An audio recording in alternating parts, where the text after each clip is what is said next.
Review the much anticipated and long awaited Corgi English Electric Lightning F Mark 6. This is a 1/48 scale model depicting the aircraft currently at Buntingthorpe, owned by the Lightning Preservation Group. So here we have the box, some very nice artwork there. Shortly I will be unveiling the contents. So here we have the contents of the box. The model is very nicely protected and comes with a stand, as you may wish to display it with the undercarriage down or up, however you feel best you'd like to display. And here are the instructions for said undercarriage up or down.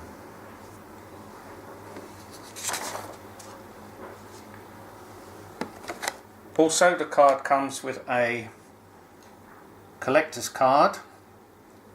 This particular model is limited to 2000 editions.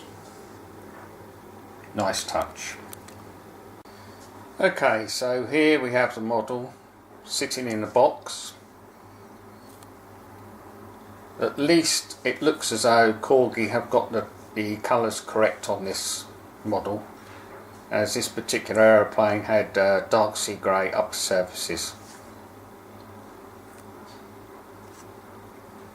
So next up, let's remove it from the box. Here she is, out of the box now, and I must say first impressions are very good. With die scale models, it's usually you do get quite deep entrenched lines, panel lines and join lines, etc. Corgi seem to have done a very nice job on this. Here we have the tail unit, the markings of Group Captain John Spencer, who was the commander of the Lightning training flight.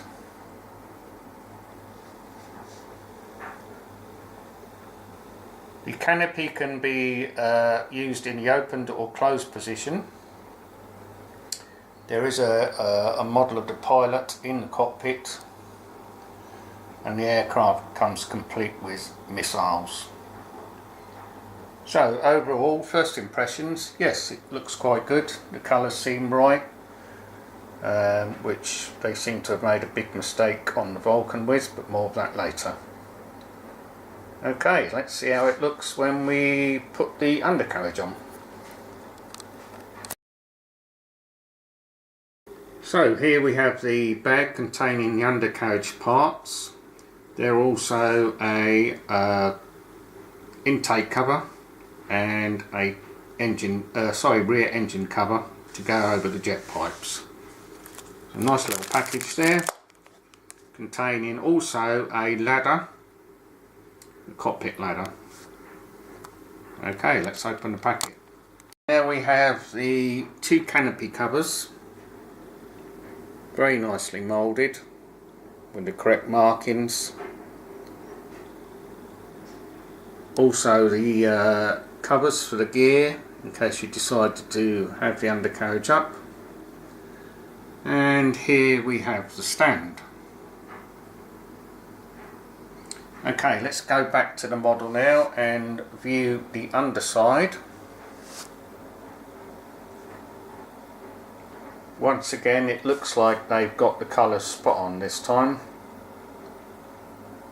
And as you can see now, the model is now ready for fitting of the undercarriage.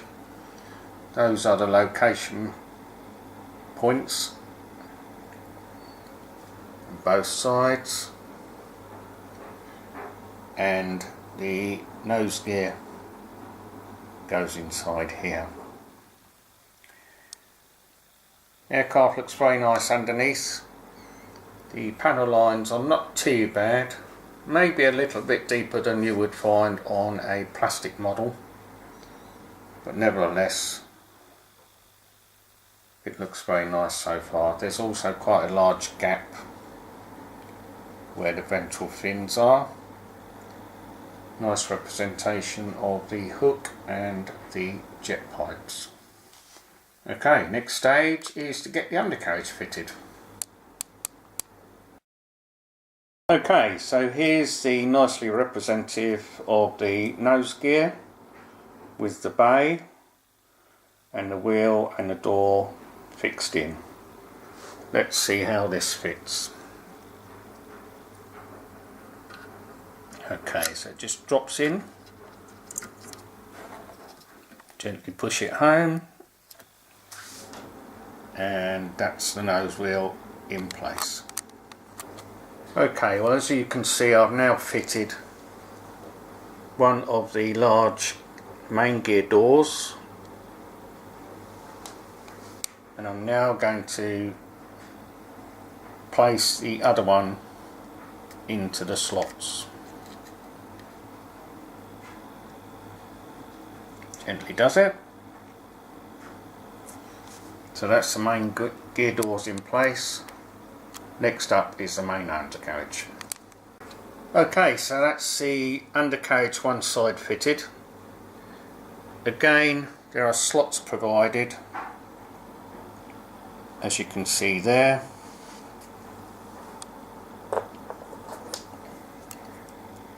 And as you can see here, slots and pins are there to help you locate. Gently does it. Okay folks, so there's the landing gear and gear doors fitted. Both main doors and main landing gear. Okay everyone, so there she is now sitting on her main gear. A word of warning, the pitot probe is very thin and can be easily damaged, so use caution when handling. And here we have the ladder fitted. Anyone who's been to Bruntingthorpe and may have climbed that ladder has probably bumped their head on the refuelling probe on the way up. So, next thing is to find a canopy. Hi people, so here's the canopy in the up position.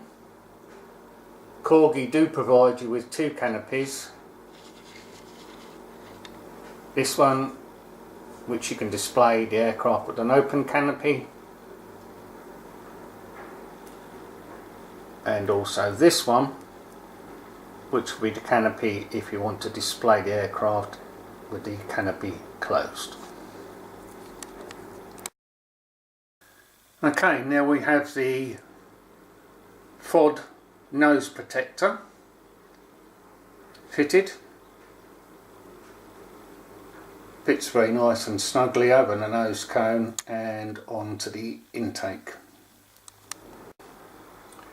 Okay, so here we have the FOD guard or engine cover. Nice and accurate. I'll now show this fitted in the next clip.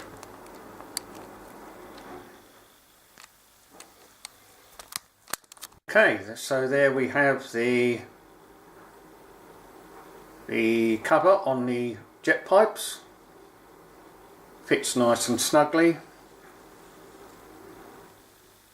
And is very well done. So everyone, overall I would give this kit 9.5 out of 10.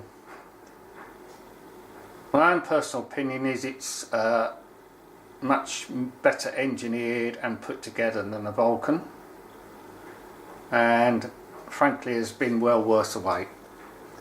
If you haven't got one yet, I suggest you get your skates on, because they're going to disappear quite fast.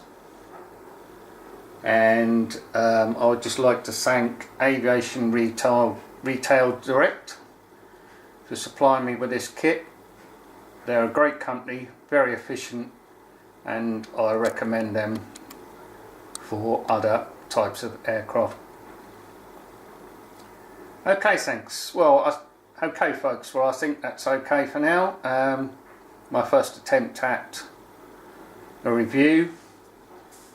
Hopefully you'll not be too unimpressed by my insane ramblings. And if this one works well, who knows, there may be others in the pipeline. Thanks for watching. Enjoy the kit, which in my opinion is one of the best fighters the RAF ever had, and it was all British from nose to tail. Unfortunately, we may never see the likes of this again, with the multinational companies now building fighter aircraft. Okay folks, enjoy, and don't forget to visit the Lightning on one of its taxi days at Bruntingthorpe. Well worth a visit.